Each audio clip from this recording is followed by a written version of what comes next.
Hi, and welcome to the webinar series, Writer to Agent, created by the Association of Writers and Writing Programs in affiliation with Folio Literary Management. We very much hope you enjoy our presentation. So today, we're talking about 7 steps to getting an agent. And what to do with one once you have one.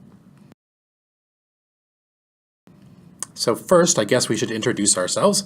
I'm Jeff Kleinman. I'm a partner at Folio Literary Management, and I do upmarket commercial fiction, some literary fiction, memoirs, narrative nonfiction. And I'm Erin Harris. I'm a literary agent at Folio, and I represent literary and upmarket fiction, narrative nonfiction, and young adult.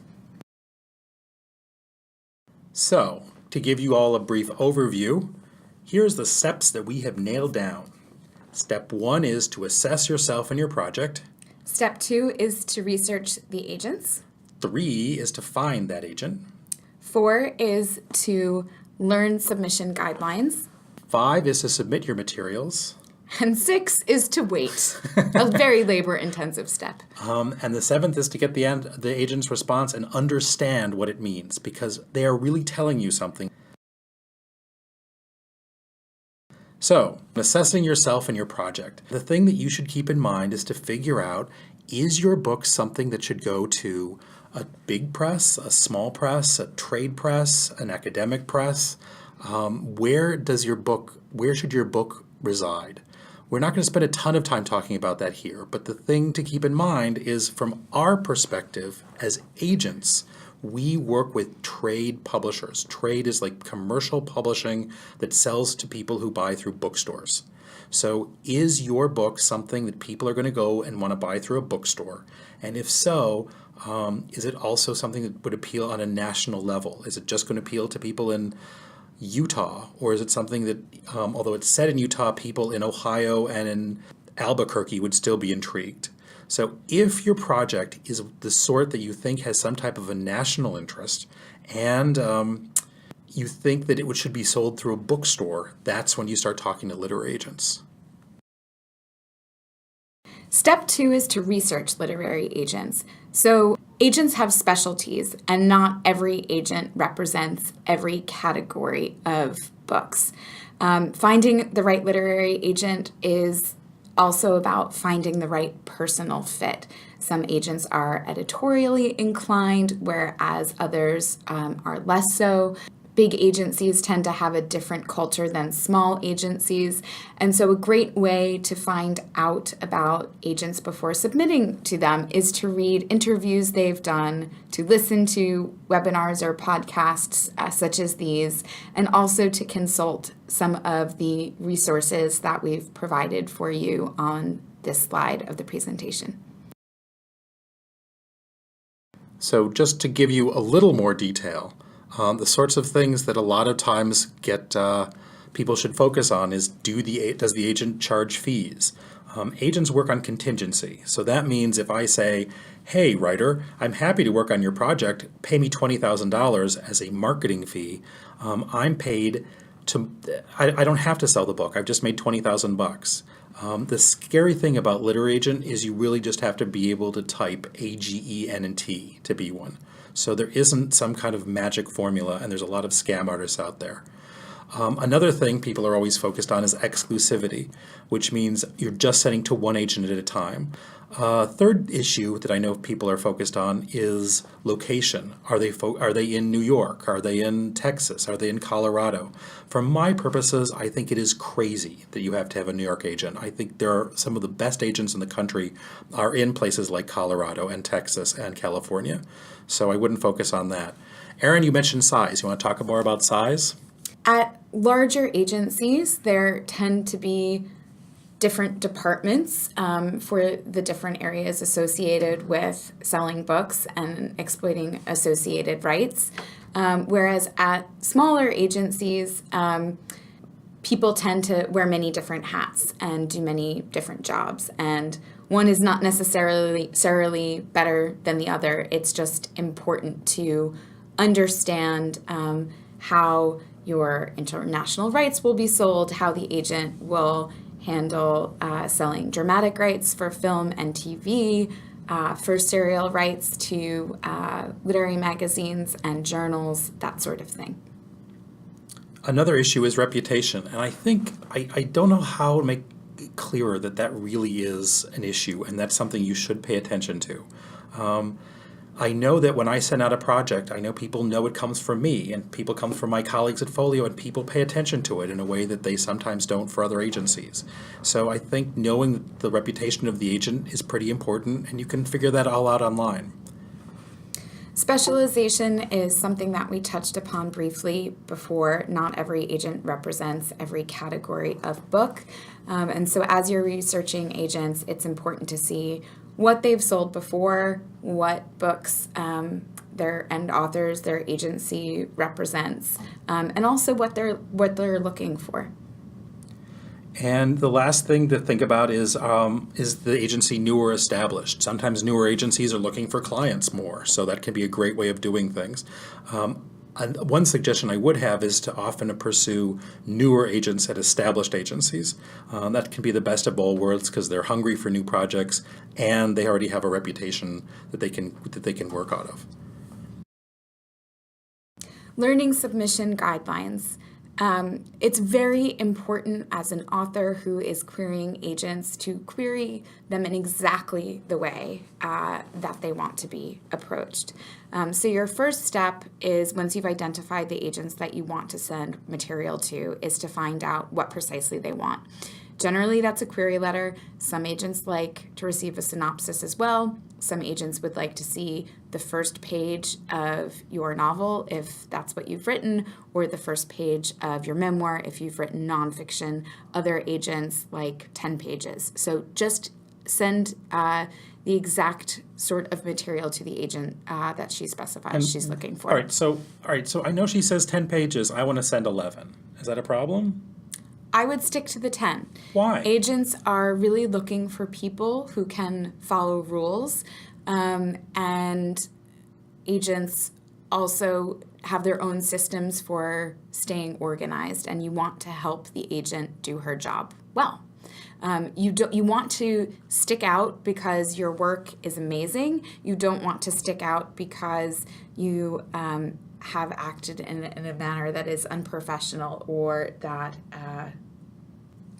calls too much attention to yourself for the wrong reasons, such as sending potpourri or sequins in your snail mail submission, or writing in pink font.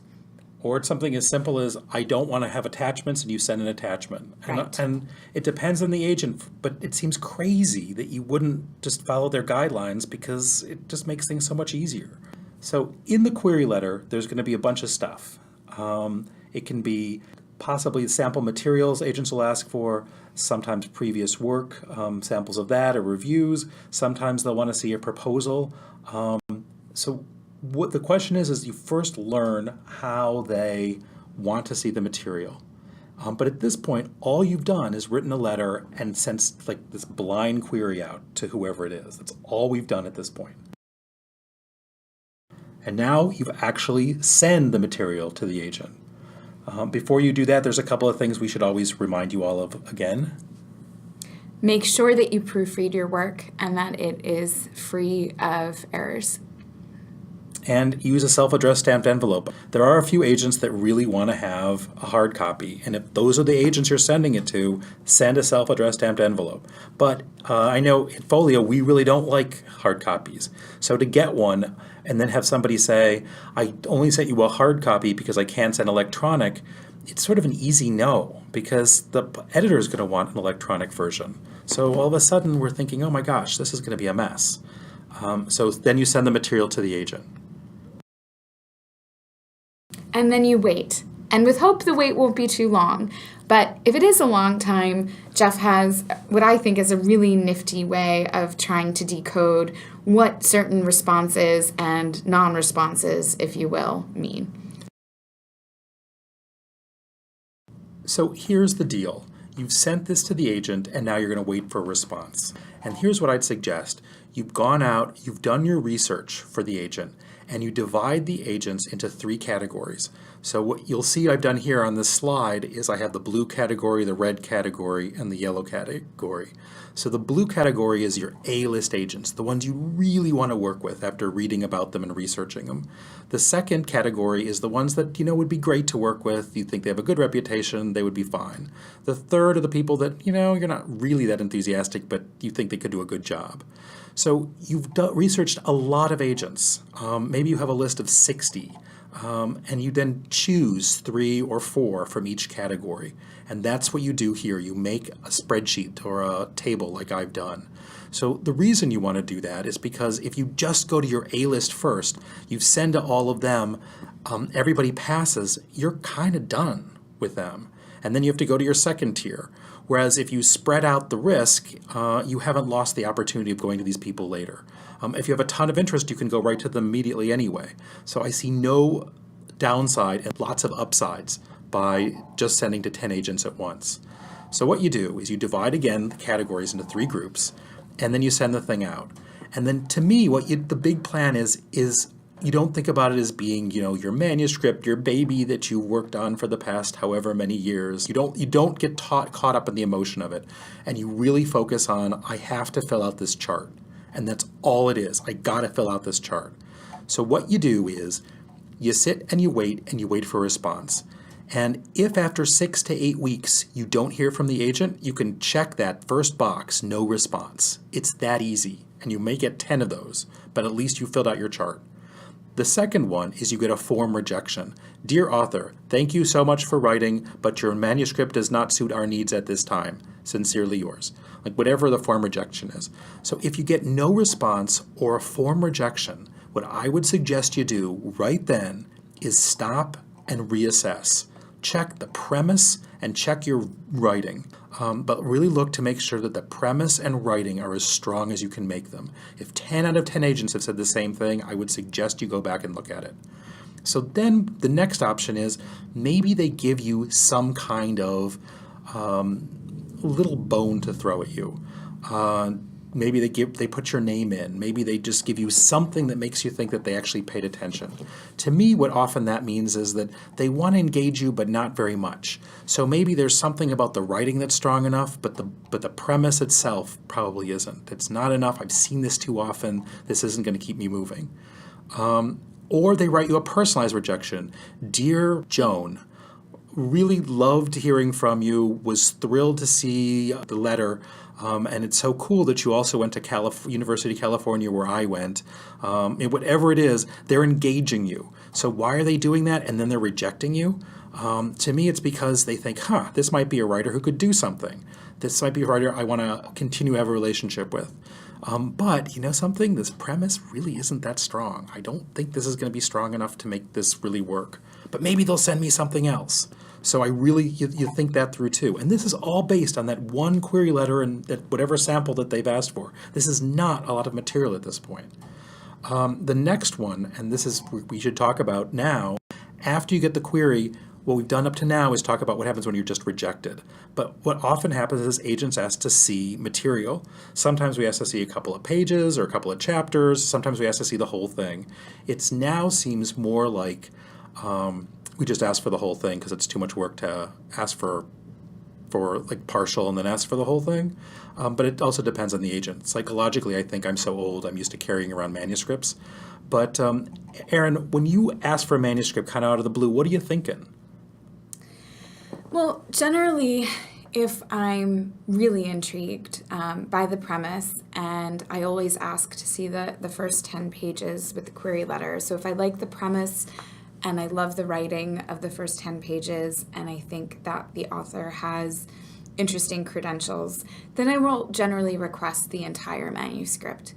If I request a partial manuscript, it typically means that I want to take a look, but there's something about it that is giving me pause, and that doesn't mean that the author can't change my mind with those 50 pages, but it generally means that I'm requesting it, but not with the same kind of certainty as when I request a full manuscript. And so what often happens, people ask to see the whole manuscript and then they reject it. So it's at that second to the last column that you get a lot of passes. And to me, that happens because the character and voice probably aren't strong enough. Certainly the character. I would agree. If an agent is requesting a manuscript, it means that there was something about the voice in the opening that they liked. They liked the premise of the novel or the memoir, how it was pitched, but something about the execution itself didn't quite land if an agent turns it down. I know personally, I will take on a book even if there are characters that are problematic or the plot problems, but if the voice is there and it's assured and feels very, just very memorable. And distinct. Yeah. Yeah. If that's there, then I'll be like, oh, okay, I can work with these people. And there's a lot of agents that do. I mean, I've taken on a book after reading the first paragraph. So it doesn't need to read the whole thing. But somewhere along the lines, and I've certainly done this too, where you get a query letter and you send them a request to represent them because you think this is going to be the coolest thing. So if after the agent requests the material, you receive an offer, the done thing is for you to reach out to the other agents that are considering and to let them know that you've received an offer of representation and to let them know that you would like to make your decision by X date in the calendar. Typically, I think a week is sort of fair game. And to ask them if they can have a response for you by then. But how do you really assess an agent? Do you have any suggestions? Well, often when I'm courting potential clients, we will either meet in person if geography allows for that, or we will most certainly have a conversation on the phone. Because just as it needs to be the right fit for the writer, it also needs to be the right fit for the agent. And you need to, as an agent, you need to be sure that you share the same vision as the author for their career in terms of what the manuscript might need editorially before it's ready to be sent out in submission. And so I think a phone call at the very least is really essential. And then, too, the agent may have an assistant. You might be working mostly with the assistant, not with the agent. I know I have a client now who really loves to talk on the phone. I have a couple of them. And they have no problem spending an hour and a half going through and sorting out and thinking about things. And I really want to tear my hair out. I love talking on the phone. I love dealing with these people, but these are questions that they can ask in an email that I'll give, you give me 5 questions and I'll give you 5 answers in 10 minutes. So as opposed to setting up a call and, other things are happening. So for me, I would much rather be very responsive via email than have to do calls. Right. And so again, this is something that would be discussed over the phone during that initial call. And your job as the writer is to gather as much information and ask all of the questions that you would like to have answered from the different agents who are interested in your project, and then to weigh the pros and cons of each of them and to make a decision, all while being respectful and transparent with the agents who are in the running. And another thing you can certainly do is ask for referrals. Certainly you'll get a feeling for the way that the agent works. So that's totally possible. If you don't have anything and things don't work out and you're going back again on the hunt, I'd suggest rather than just resending the same project again and again and again, you really think it through. So, dear Jeff, I know I sent you the project 3 years ago. It wasn't ready then. I really think it's ready now. Might work, but it might be better to say, dear Erin, I sent Jeff this project 3 years ago. It wasn't ready then. I'm really sad, but I know you're a great agent and I would love to work with you. I've revised this and I think it's totally up your alley. So what you don't do is you don't lie. That's one thing I would totally suggest. This job can be tough. I mean, I think everybody's job is tough.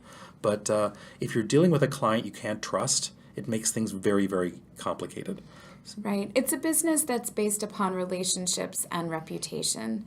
And so as agents, we want to work with writers who will be cognizant of that and who we can be an ally for them and they can be an ally for us. And the last piece we want to make sure we tell you is it really does require persistence. I mean, I know I get like 30, sometimes more queries a day, and you don't necessarily have time to pay attention to all of them.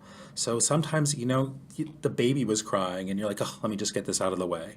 Other times, you write me on the 4th of July, and I think, I don't really want to deal with this. So I would be persistent, but I would not just be crazy about it, and I would plan to, it can be a long road. But the other piece that I want to make sure comes out is people say you have to get published to get an agent, and you have to have an agent to get published. And I think that is totally not true. What you have to be able to do is write really well. And I think, you all have taken the right steps. You're in an MFA program, you've learned the craft, and now I think it's a question of learning how to, manifest yourself in the world. Well put. So I think that sums up our discussion on getting an agent. 7 steps, you can totally do it now. Thank you. Thank you so much for watching. If you have any questions or comments, or you want to submit anything to Folio, don't hesitate to reach out to us at awp@foliolitmanagement.com. Or if you want to reach out to AWP directly, they can be contacted at awp@awpwriter.org. Thanks again, and hope we hear from you soon. Take care.